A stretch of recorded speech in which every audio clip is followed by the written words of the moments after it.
lagunya semua sudah hafal. Jadi mesti memuji Tuhan dengan sukacita. Amin. Amin.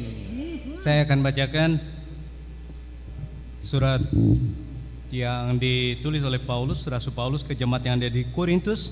Yang kemarin kita baca itu 2 Korintus 3 ayat 2 dan ayat 3 yang kita pelajari kemarin.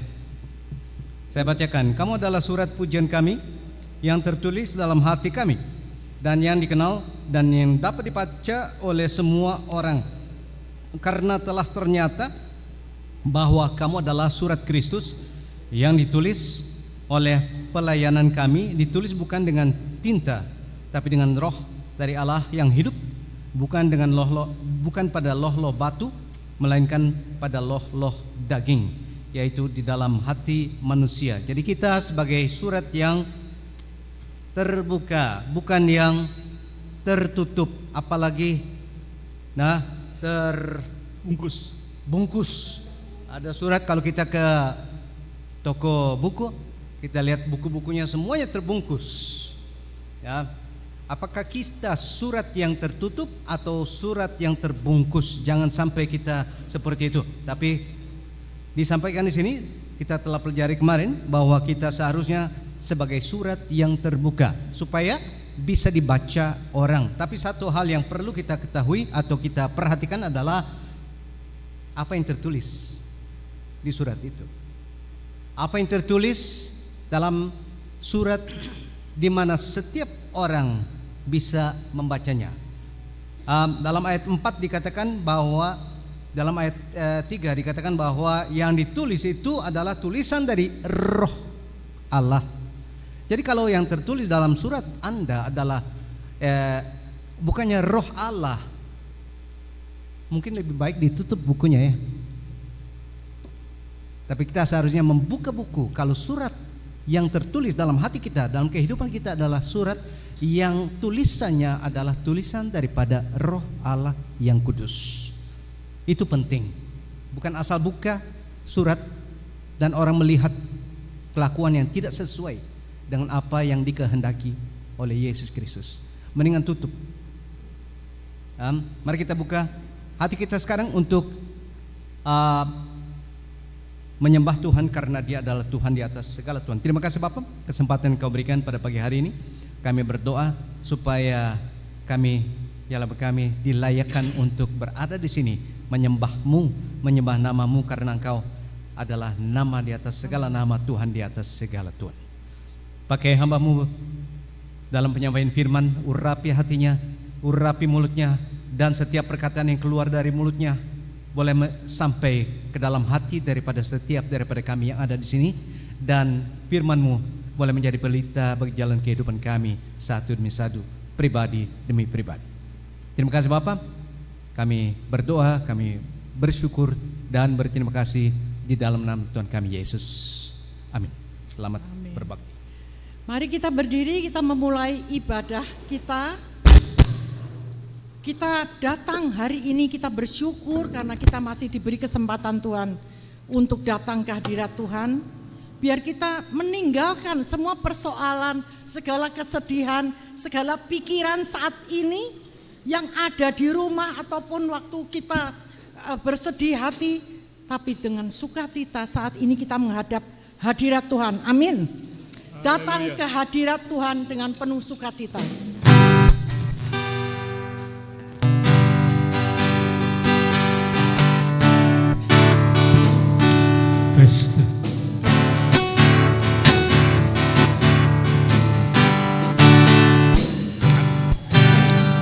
Datang ke hadirat Tuhan dengan hati yang penuh sukacita. Datang ke hadirat Tuhan dengan senyum dan suka yang gembira.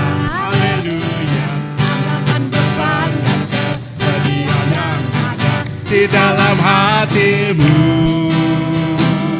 Kenakan jubah pujian, sambut hadirnya Sang Raja.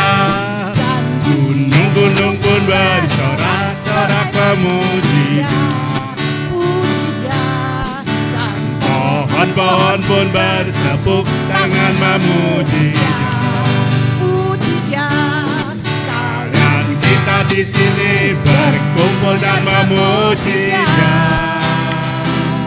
Yesus Tuhan Raja, Dialah yang berkata di atas pujian. Datang ke hadirat Tuhan dengan hati yang penuh sukacita. Datang ke hadirat Tuhan dengan penuh muka yang gembira. tanggalkan beban dan kesedihan yang ada di dalam hatimu. Kenakan jubah pujian, sambut hadirnya Sang Raja. Gunung-gunung pun bersorak-sorak memuji Dia. Puji Dia. dan Pohon-pohon pun bertepuk tangan memuji Dia. puji Dia sekalian Kita di sini berkumpul dan memuji Dia. Yesus Tuhan Raja, Dialah yang berkata di atas pujian. Amin. Dia hadir di tempat ini.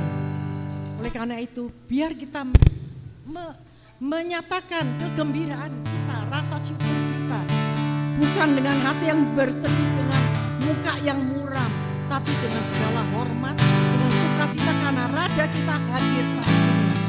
Dia adalah sobat kita yang setia, yang tidak pernah sekalipun meninggalkan kita. Amin. Ada satu sobat.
Itulah sahabat kita. Dia selalu ada di kiri, kanan, belakang, depan kita. Tidak pernah meninggalkan kita. Amin.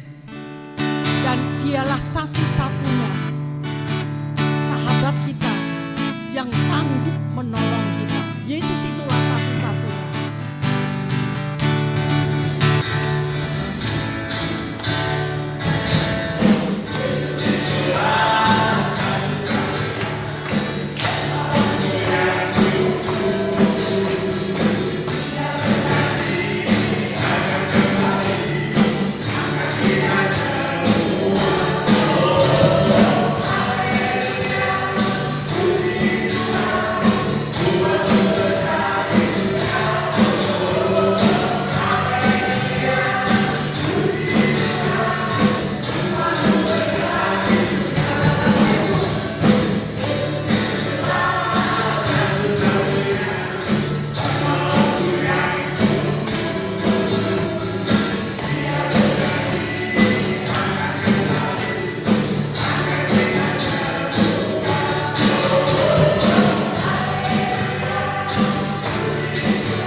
tidak ada satupun selain Yesus yang sanggup menolong, yang sanggup menghibur, yang sanggup melakukan segala perkara bagi kita.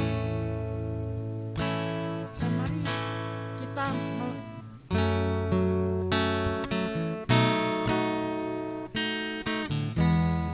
menyatakan kasih kita kepada Dia dengan mengatakan, Tuhan, aku mau menyenangkan.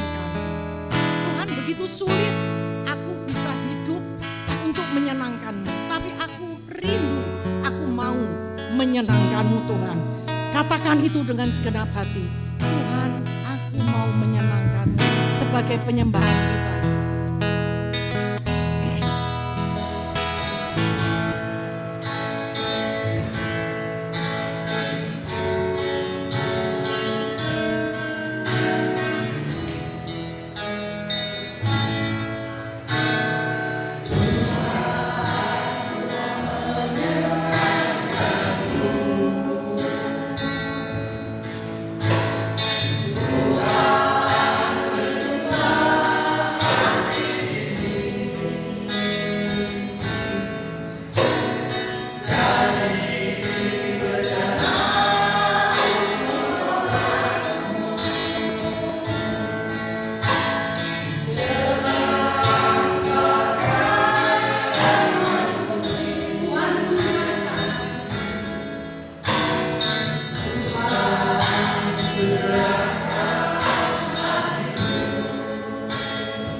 mendesak untuk menyembah Tuhan. Haleluya Yesus.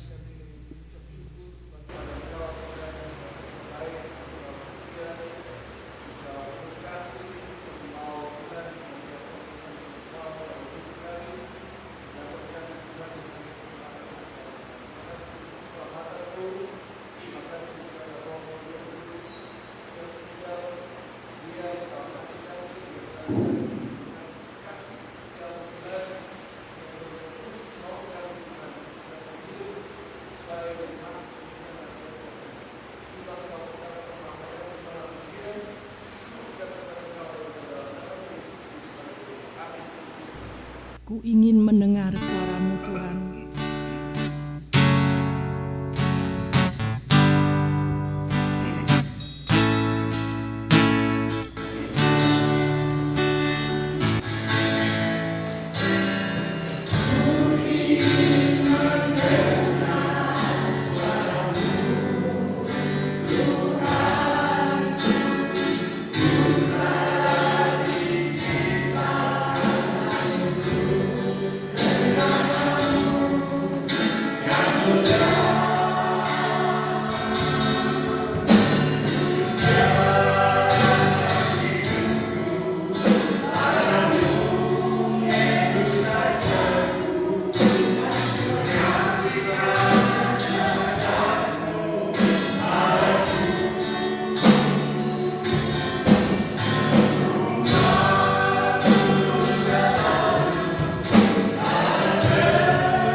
Aku mau terus mendengarkan suara-Mu, melakukan kehendak-Mu. Kami mau terus menyerahkan hidup kami ke dalam tangan-Mu, ke dalam rencana-Mu, karena rencana-Mu, rencana yang indah, yang terbaik bagi kami. Sampai bumi melihat kemuliaan-Mu di dalam kehidupan kami satu persatu, Tuhan. Inilah kerinduan kami sebagai umat gereja-Mu. Dan kami serahkan saat ini Tuhan, Engkau berbicara melalui hamba-Mu yang akan membawakan firman-Mu, pengurapan-Mu untuk hamba-Mu Rita, supaya firman yang dikeluarkan adalah firman perkataan kebenaran yang dari mulut-Mu dan menjamah kami satu persatu melalui api Roh Kudus-Mu, sehingga kami boleh dilayakan dan dimampukan untuk melakukan segala rencana-Mu. Terpujilah nama-Mu. Dalam nama Tuhan Yesus kami berdoa dan bersyukur. Amin.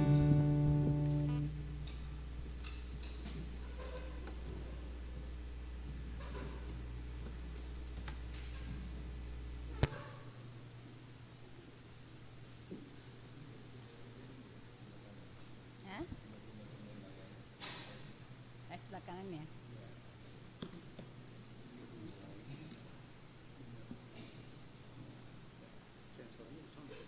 Oke. Ya.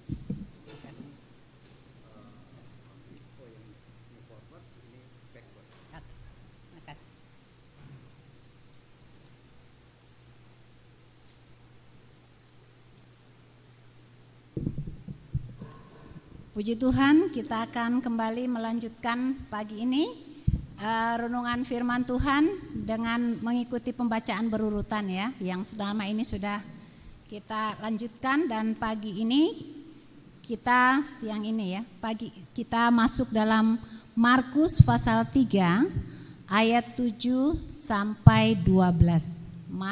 Kitab Markus pasal 3 ayat 7 sampai ayat yang ke-12. Saya akan bacakan bagian firman Tuhan ini.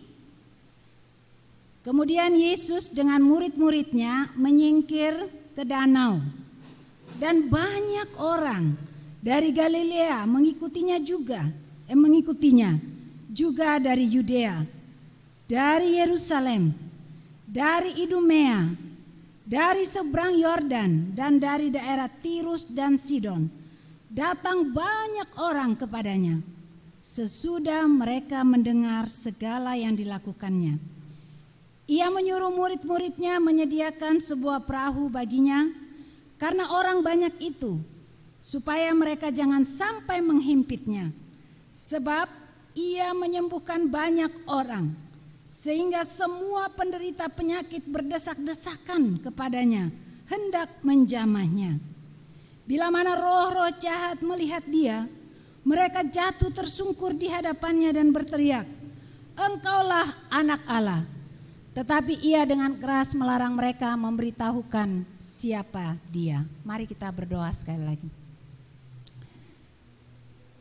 Bapa di sorga, kembali lagi kami mensyukuri kesempatan yang Kau berikan kepada kami pada saat ini, untuk kami lagi merenungkan kebenaran firman Tuhan. Ya Tuhan, kami berdoa supaya Engkau menolong kami untuk memahami isi hati-Mu lewat kebenaran firman-Mu. Ya Tuhan, kami berdoa dalam nama Tuhan Yesus, supaya Engkau Allah Roh Kudus yang membukakan pengertian kami. Dan tolonglah hamba-Mu yang menyampaikan juga Tuhan, dengan segala keterbatasan dan ketidakmampuan hamba berdoa dalam nama Yesus, supaya Engkau memakai hamba menjadi alat-Mu untuk menyampaikan apa yang Kau ingin sampaikan. Tutup bungkus kami semua dengan kuasa darah-Mu ya Tuhan, di dalam nama Yesus, supaya setiap apapun cara-cara si jahat yang mau mengganggu konsentrasi kami, yang mau merampas kebenaran-Mu dari kehidupan kami berdoa dalam nama Yesus, supaya sungguh-sungguh Tuhan, Engkau yang berotoritas dan Engkau yang memenuhi hati, pikiran, dan hidup kami. Terima kasih Tuhan Yesus. Berfirmanlah kepada kami ya Tuhan. Di dalam nama Tuhan Yesus Kristus kami berdoa dan menyerahkan waktu ini dalam pimpinan Tuhan. Amin. Ya, kalau kita lihat, saya sengaja memberikan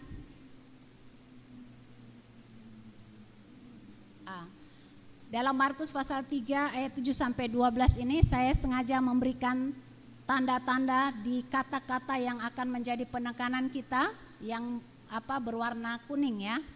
Itu yang akan kita bahas dalam perenungan kita pada saat ini.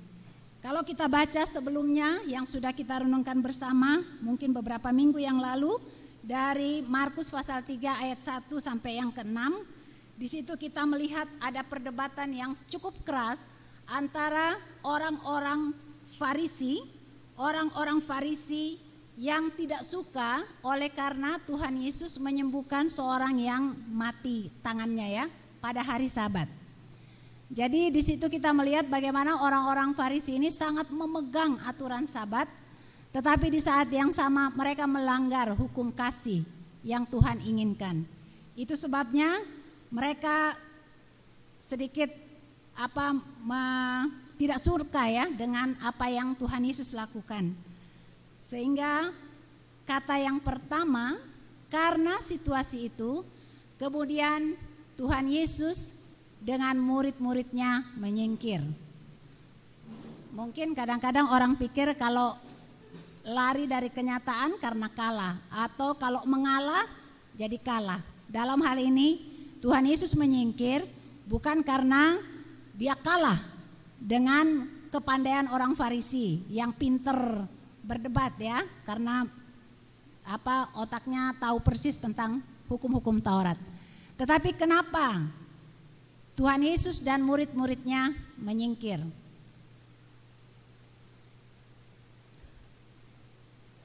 Oke. Pertama, bayangkan kalau kita sedang melayani, lalu orang-orang di sekitar kita berusaha menentang apa yang kita lakukan. Pasti kita nggak bisa fokus ya.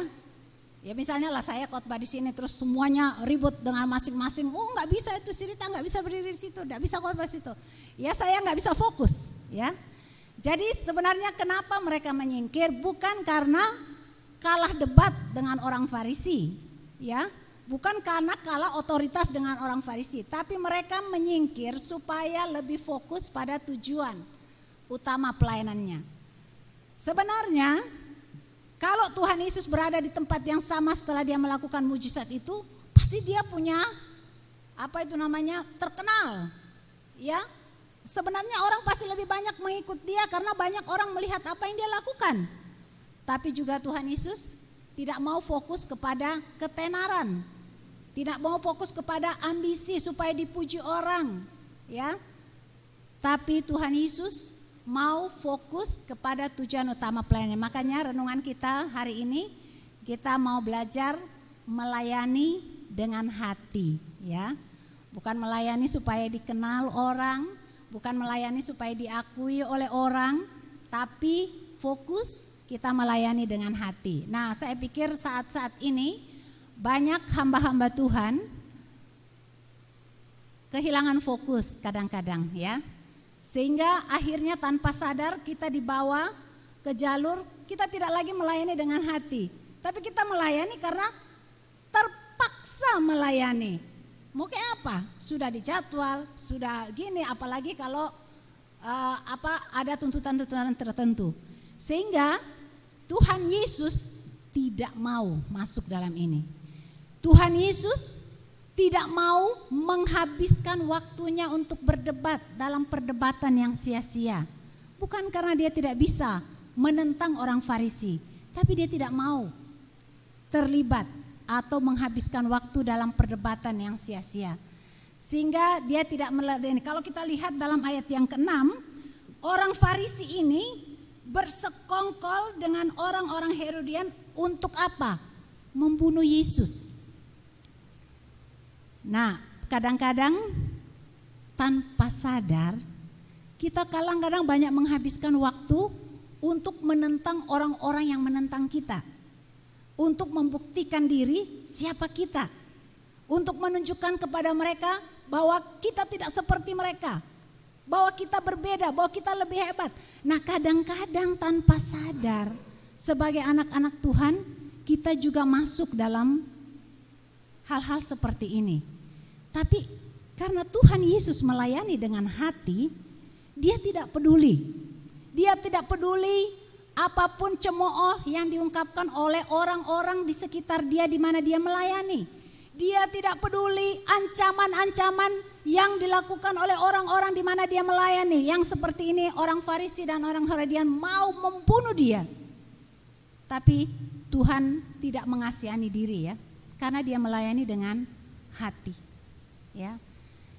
Bapak Ibu dan saudara-saudaraku yang kekasih dalam Tuhan, kita harus hati-hati dengan masalah ini. Kadang-kadang kita terlalu fokus untuk menunjukkan siapa kita. Kita fokus untuk mempertahankan siapa kita. Sehingga pelayanan kita tercemari. Akhirnya kita tidak melayani dengan hati, tapi mau melayani supaya diakui, supaya dikenal, supaya orang tahu siapa saya. Saya tidak seperti dia, pembuktian diri. Ini bahaya ya. Jadi kenapa Tuhan Yesus menyingkir? Karena Tuhan Yesus ingin fokus kepada tujuan utama pelayanannya, yaitu supaya orang yang belum kenal Tuhan bisa mengenal Tuhan melalui pelayanannya, supaya mereka memuliakan Tuhan. Biarlah ini juga menjadi satu motivasi untuk kita. Jangan sampai kita menghabiskan waktu yang sia-sia berdebat dalam perdebatan-perdebatan yang tidak penting. Jangan sampai kita meladeni sikap-sikap orang di sekitar kita yang sebenarnya mau mencemari motivasi pelayanan kita. Selama kita melayani dengan hati, apapun kata orang, jangan fokus dengan itu. Amin. Melayani bawa makanan kah, membersihkan kah, melayani itu banyak ya, jangan hanya di mimbar. Banyak segi kita melayani. Lakukan itu dengan hati, layani Tuhanmu dengan segenap hatimu. Apapun yang tidak dilihat orang sekalipun, layani dengan hati. Dan itu yang menjadi berkat, ya. Dan ini teladan yang diberikan oleh Tuhan Yesus kepada kita. Bayangkan ya, dia itu Tuhan loh. Direndahkan seperti itu tidak gampang juga loh. Dia Tuhan 100%, dia manusia 100%. Gampang saja sebenarnya, dia bisa memusnahkan itu orang Farisi dengan kekuatan kuasanya, bisa bukan? Dia Tuhan. Tapi Tuhan tidak lakukan itu. Dia ingin menunjukkan pentingnya melayani dengan hati. Yang kedua, saya seperti yang saya tekankan tadi dalam ayat yang ke-8, orang-orang datang dari berbagai-bagai tempat. Orang-orang datang dari berbagai penjuru karena mereka mendengar segala yang dilakukannya. Ya pasti kita tidak bisa melakukan 100% seperti yang Tuhan lakukan. Tapi apa yang kita belajar dari sini? Kadang-kadang kita berusaha supaya dikenal, membuktikan diri melalui perbuatan-perbuatan kita supaya orang mengakui kita. Padahal supaya orang itu kita mendapatkan pengakuan, sebenarnya kuncinya ini. Mari kita buka Amsal pasal yang ketiga. Kitab Amsal pasal yang ketiga, ayat yang ketiga sampai ayat yang keempat. Saya bacakan ya. Amsal pasal 3 ayat ketiga sampai ayat yang keempat. Janganlah kiranya kasih dan setia meninggalkan engkau. Kalungkanlah itu pada lehermu, tuliskan itu pada loh hatimu. Maka engkau akan mendapat kasih dan penghargaan dalam pandangan Allah serta manusia. Sebenarnya penghargaan itu nggak perlu dikejar-kejar. Kuncinya janganlah kiranya kasih dan setia meninggalkan engkau. Bapak, Ibu dan saudara-saudaraku yang kekasih dalam Tuhan, jangan kita mencapekkan diri untuk mengejar penghargaan. Karena itu nggak perlu dikejar. Itu malah dikatakan kita akan mendapatkannya secara otomatis. Kalau kasih dan kesetiaan itu ada dalam hidup kita. Saya pikir kalau seseorang yang hidupnya penuh dengan kasih, semua orang ingin dekat dengan orang itu. Bayangkan seorang yang penuh perhatian, caring sama orang, peduli sama orang. Siapa tidak mau dekat dengan orang-orang seperti ini, bukan? Nah, ini melayani dengan hati. Tidak perlu dikejar penghargaan itu. Tidak perlu dikejar pengakuan itu. Janganlah kiranya kasih dan setia meninggalkan engkau. Dikenal, diikuti karena perbuatan. Tuhan Yesus, mereka mendengar apa yang Tuhan Yesus lakukan. Bagaimana dia melayani dengan kasih. Bagaimana dia menunjukkan kasihnya, kuasanya begitu nyata kepada banyak orang. Dan inilah yang menjadi daya tarik sehingga banyak orang dari berbagai penjuru mencari dia dan mengikuti dia. Ya, kita ini berkaitan semua dengan PA kita tadi malam ya. Jadi kadang-kadang mungkin kita bertanya, kenapa banyak orang tidak suka dengan saya? Misalnya ya. Mungkin yang perlu kita koreksi, jangan orang yang tidak suka. Koreksi sayanya. Karena firman Tuhan sudah kasih tahu, kalau hidup kita penuh dengan kasih, hidup kita penuh dengan kesetiaan, itu penghargaan, pengakuan itu akan datang. Tidak perlu dikejar, apalagi menghalalkan segala cara. Jangan, khususnya dalam pekerjaan Tuhan ya. Layanilah dengan kasih, jangan kiranya kasih dan kesetiaan meninggalkan engkau. Bapak, Ibu dan saudara-saudaraku yang kekasih dalam Tuhan, kadang-kadang mungkin kita dipercayakan satu pelayanan-pelayanan yang mungkin tidak dilihat orang, yang di belakang layar mungkin ya. Sehingga mungkin jarang-jarang orang bilang, wih kamu hebat ya, wah luar biasa. Karena di belakang layar yang tidak dilihat orang.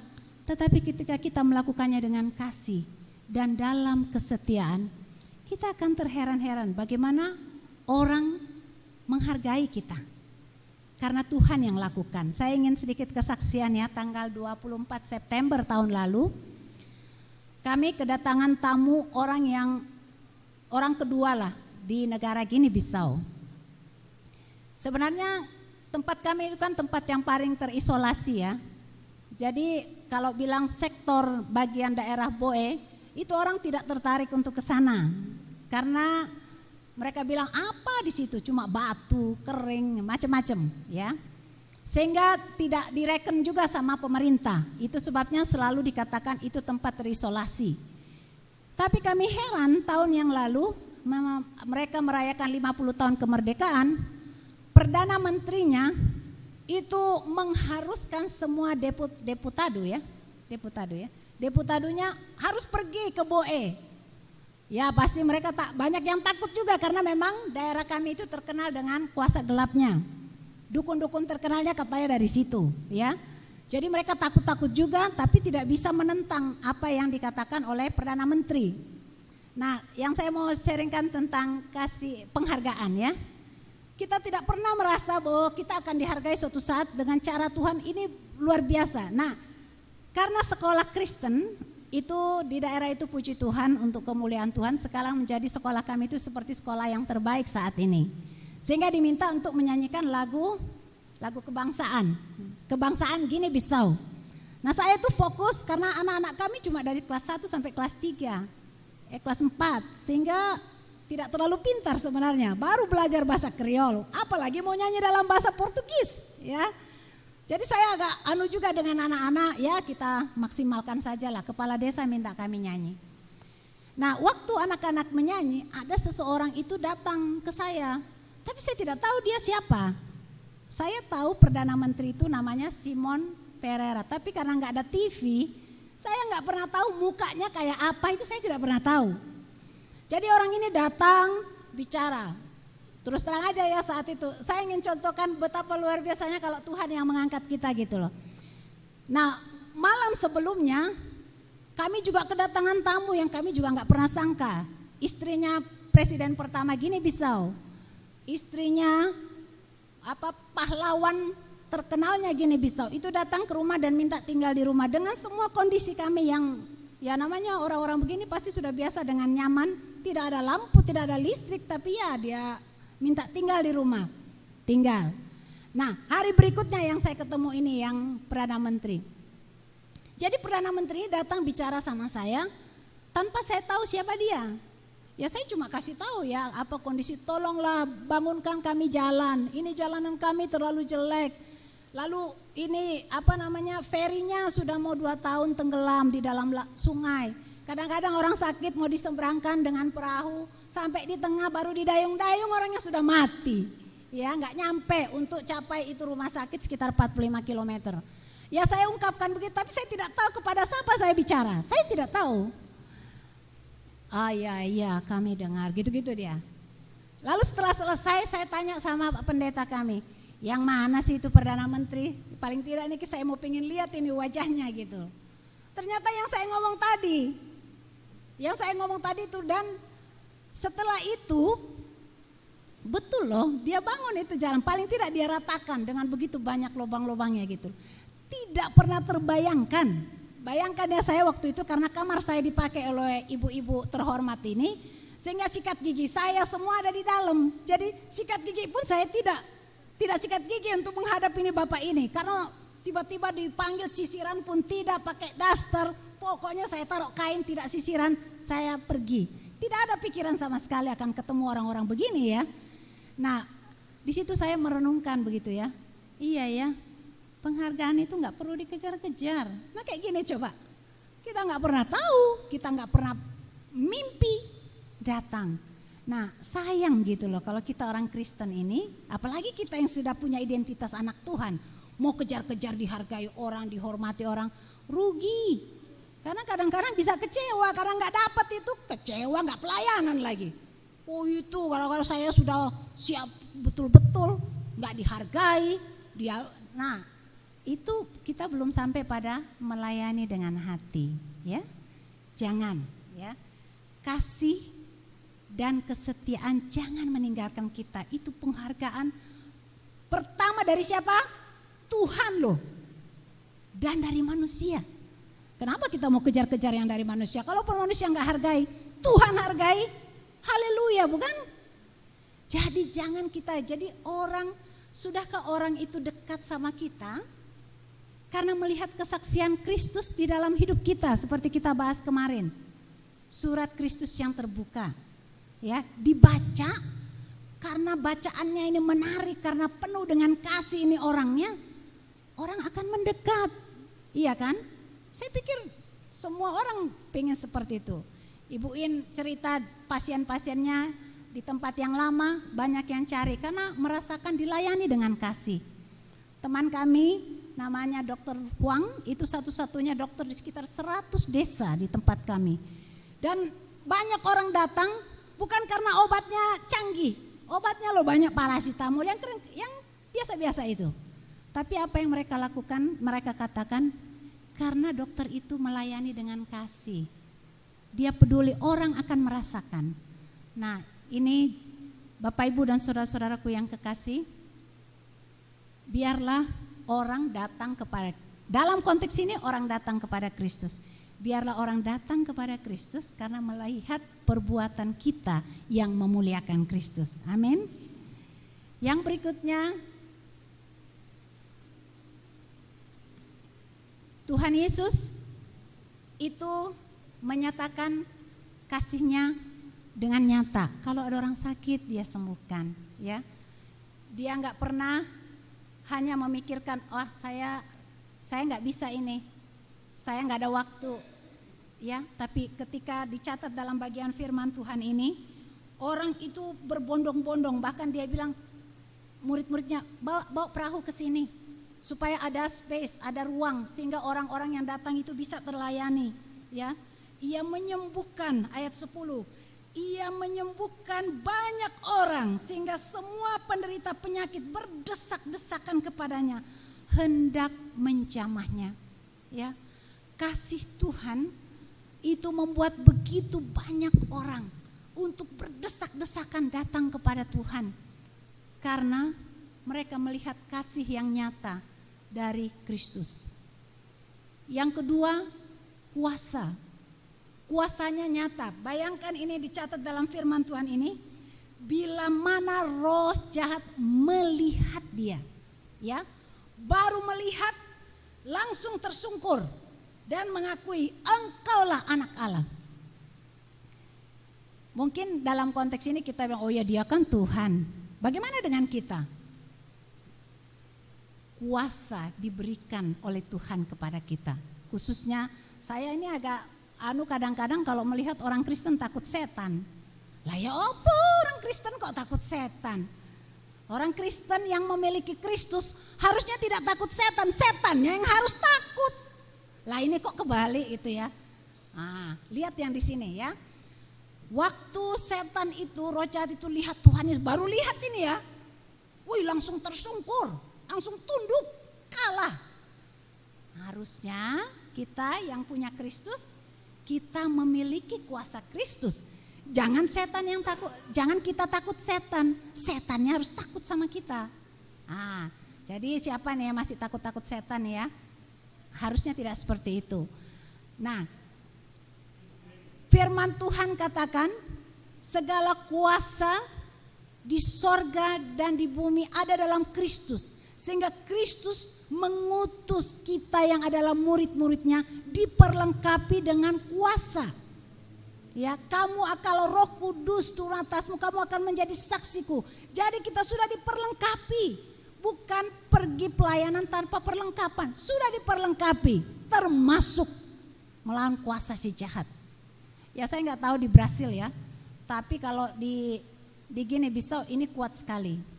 Ya, kadang-kadang di desa kami itu mereka mempersembahkan binatang-binatang itu ke sungai karena katanya sungai itu yang menenggelamkan feri. Nah, waktu kami menyeberang dengan perahu malam-malam, saya mau nyalakan lampu, dia bilang jangan, itu rohnya di dalam itu nanti ngelihat kita. Nah, coba ya seperti itu ya.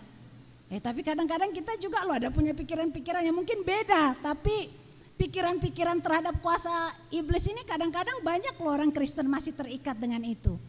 Jadi saya bingung mau nyalakan, saya nanti kamu tabrak itu, enggak tahu kita sudah sampai di seberang atau tidak. Saya dimarahin, jadi saya ikut saja. Ya, saya kasih tahu dia, kalau kami tidak takut dengan roh itu, karena ada Tuhan Yesus. Suatu saat mereka bilang begini, ini tidak lama lagi ada 5 orang akan digigit dengan ular. Ini dukunnya datang dukunnya datang. 5 orang akan digigit dengan ular berbisa dan akan mati. Nah, waktu itu saya pas ke Bissau dengan tim.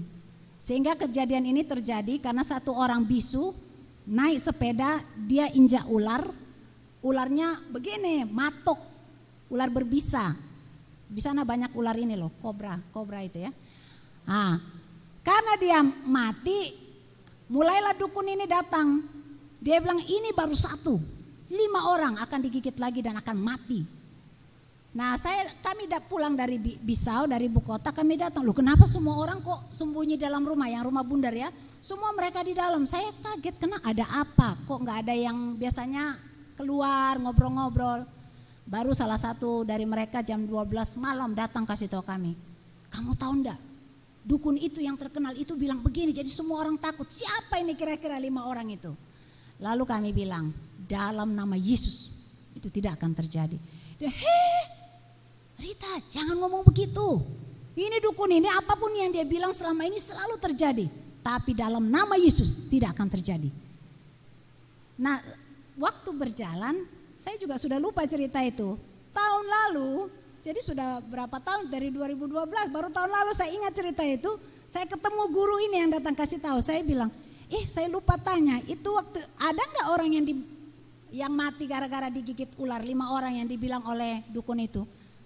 Ada nggak? Dia bilang tidak ada. Makanya dalam nama Yesus kita bilang tidak ada, kita tidak takut. Itu dukun itu manusia juga. Lah dia aja nggak bisa lindungi sendiri. Dia bilang, iya sekarang dia sudah mati.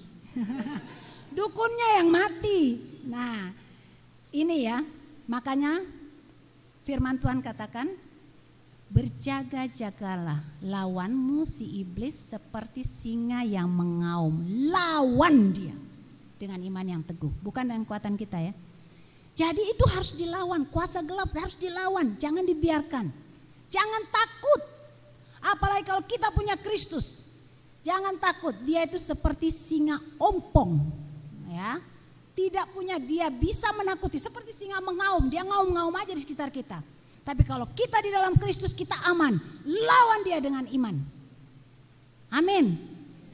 Nah ini harusnya menjadi satu kesempatan kita bisa mengabarkan Injil. Sebenarnya saya diterima di desa ini seperti saya cerita tadi ya. Pertama-tama datang itu kayak nggak dianggap begitu ya. Tapi Tuhan tahu suatu saat adiknya Pak Haji, pemimpin agama itu yang paling tidak suka sama saya awalnya. Adiknya ternyata kerasukan.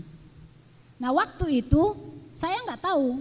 Lalu ada tamu pemimpin datang, dia bilang, Rita kamu nggak kunjungin adiknya Pak Haji? Oh kenapa? Itu dikurung dalam kamar. Saya nggak tahu. Nah pas kami ada kunjungan tamu dari Brasil waktu itu, dari YWAM. Lalu saya bilang kalau Pak Haji mau, kami akan pergi berdoa. Ya Pak Haji nggak enak juga ya. Oh iya datang.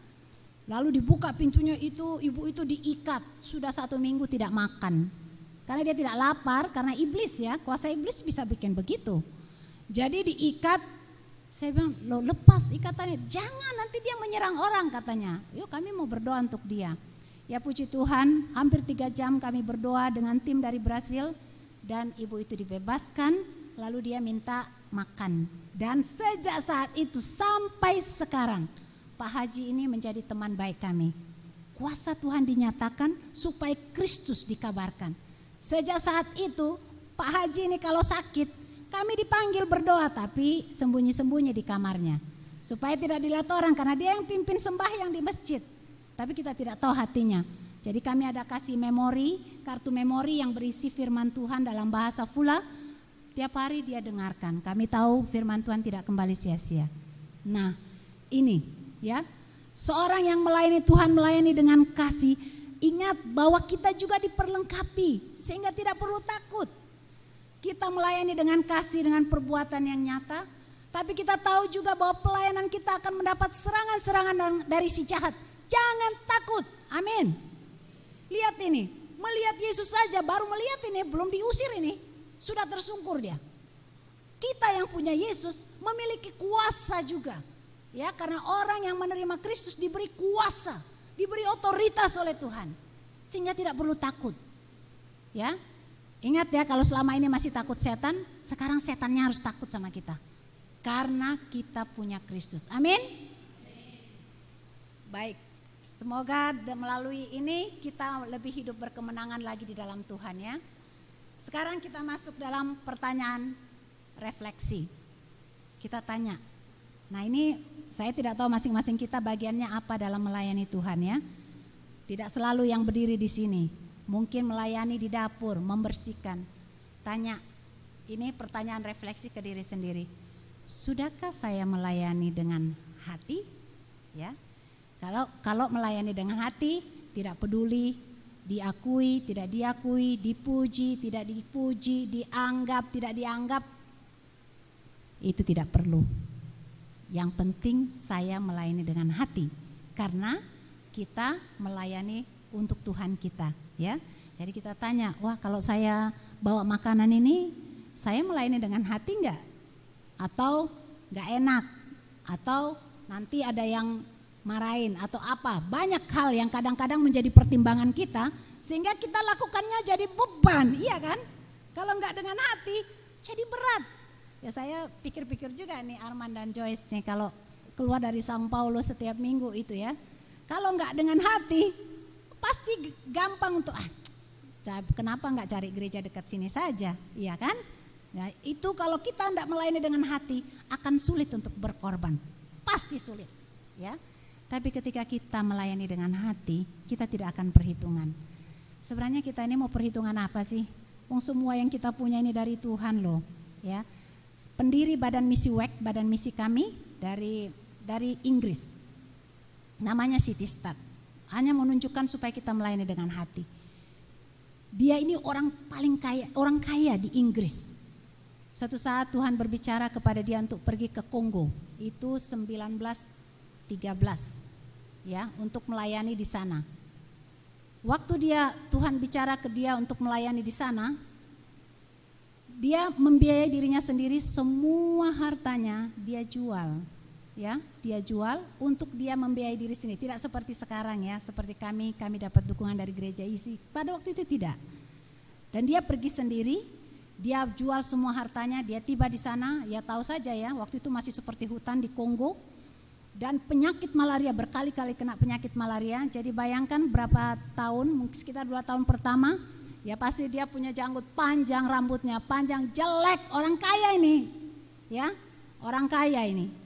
Pulanglah dia ke Inggris. Ya. Jadi badannya kurus kering pasti. Temennya sesama bangsawan. Citystad, kamu terlalu berkorban itu untuk Tuhanmu, lihat dirimu. Apa yang kamu punya sekarang? Citystad dengan tenang dia berkata begini, kalau Tuhan Yesus yang adalah Tuhan telah mati bagiku, maka tidak ada pengorbanan yang terlalu besar yang dapat kupersembahkan kepadanya. Kita mau bandingkan pengorbanan Tuhan Yesus dengan pengorbanan kita itu apa sih? Karena kita kasih banyak uang untuk pekerjaan Tuhan. Aduh, uang dari siapa juga? Dari Tuhan tuh. Karena kita terlalu banyak kasih waktu untuk melayani Tuhan. Waktu kita juga siapa yang kasih? Tuhan tuh. Masih dikasih kesehatan, kenapa tidak? Jadi jangan perhitungan ketika melayani Tuhan. Layanilah Tuhan dengan hati, ya. Karena semua yang kita lakukan untuk pekerjaan Tuhan tidak sia-sia. 1 Korintus 15 ayat 58. Semua Tuhan perhitungkan, tapi jangan cari yang diperhitungkan, ya. Lakukan saja, penghargaannya akan datang dari Tuhan dan dari manusia. Ingat ya, Amsal pasal 3 tadi. Penghargaannya itu mengikuti, gak perlu dikejar. Yang kedua, kita bertanya kepada diri kita sendiri. Kira-kira apa yang harus saya perbaiki dalam hidup saya agar saya lebih melayani dengan hati, ya? Soalnya rugi kalau nggak melayani dengan hati. Karena kalau melayani dengan sungut-sungut sudah capek, nggak dapat penghargaan di hadapan Tuhan karena Tuhan nggak berkenan dengan pelayanan yang bersungut-sungut, pelayanan yang terlalu banyak perhitungan. Tuhan nggak berkenan. Jadi kita lakukannya berat, ya. Tapi kalau dengan hati, kita akan melakukannya dengan sukacita. Amin. Tuhan memberkati. Mari saya ingin kita bangkit berdiri. Refleksi ini kita tanya, saya melayani dengan hati enggak ya? Lalu kira-kira apa yang saya perbaiki dalam hidup saya supaya saya melayani dengan hati, melayani Tuhan dan sesama. Kita nyanyi jiwaku terbuka untukmu Tuhan. Ketika kita nyanyi ini seperti kita lagi bicara sama Tuhan, ya. Tuhan, ini loh, aku gak bisa sembunyiin apa-apa ini di hadapan Tuhan nih. Kalau Tuhan lihat saya tidak melayani dengan hati, bersungut-sungutnya lebih banyak daripada sukacitanya, perbaiki aku Tuhan, ya. Jiwaku terbuka untukmu Tuhan. Mari kita nyanyikan lagu ini seperti kita bicara sama Tuhan. Selidiki Tuhan, singkapkan yang terselubung dan ubahkan.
Pujian ini merupakan ungkapan kami di hadapan Tuhan. Kami ingin membuka jiwa dan hati kami untuk diselidiki oleh Tuhan. Singkapkan Tuhan hal-hal yang terselubung. Ketika kami melayani Engkau Tuhan, ampunilah ketika kami melayani tidak dengan segenap hati kami. Ampuni kami Tuhan, oleh karena kami menyakiti hati Tuhan dengan sikap hati yang demikian. Ubahkan kami Tuhan, supaya kami melayani dengan hati, tidak mencari pengakuan, tidak mencari pujian, tetapi kami melayani dengan hati kami yang mengasihi Tuhan. Oh Tuhan Yesus, apapun bentuk pelayanan yang Engkau berikan kepada kami, baik itu yang dilihat ataupun tidak dilihat, baik itu yang dihargai atau tidak dihargai, tolong kami Tuhan untuk tetap melayani Engkau dengan segenap hati kami, supaya melalui pelayanan kami dan hidup kami, banyak orang tertarik untuk datang kepada Kristus karena melihat hidup kami berbeda dengan orang-orang di dunia ini. Terima kasih Tuhan Yesus. Tuhan, berikan kami kekuatan, berikan kami semangat dengan roh yang menyala-nyala, melayani Tuhan selama masih ada kesempatan, melayani Tuhan dengan segenap hati kami, supaya Tuhan dipermuliakan dan banyak orang diberkati. Terima kasih Tuhan. Biarlah Engkau terus berbicara lebih dalam bagi kami masing-masing. Engkau tahu kondisi kami Tuhan. Engkau melihat hati kami yang paling dalam. Ubahkan kami Tuhan untuk menjadi pribadi seperti yang Engkau kehendaki. Terpujilah Engkau Tuhan, dalam nama Tuhan Yesus kami berdoa dan bersyukur. Amin. Amin.